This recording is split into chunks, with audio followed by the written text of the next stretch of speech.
जुटल छाय गांजा पी के 5 दिन से देवा घर में सूतल छाय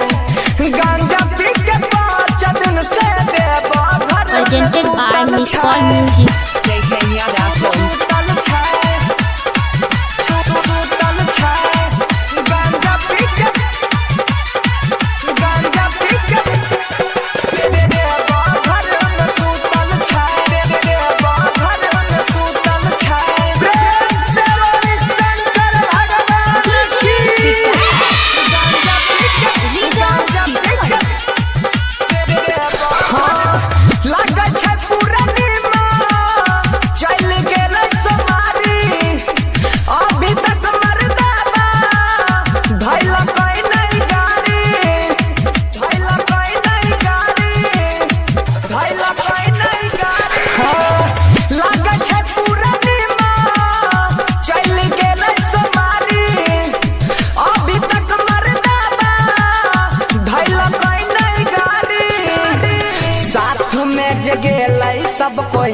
साथ में जगेलै सब कोई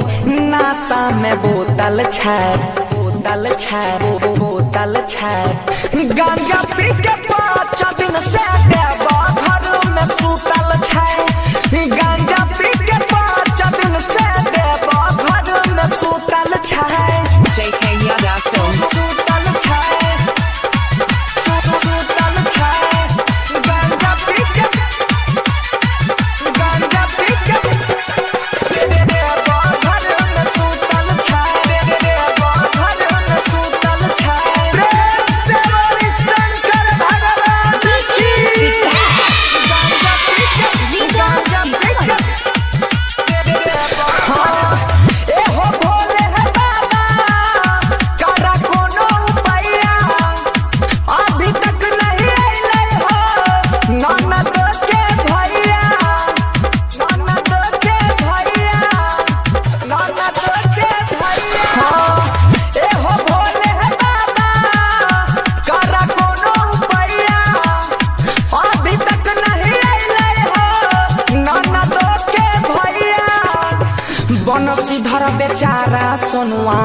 बनसीधर बेचारा सोनुआ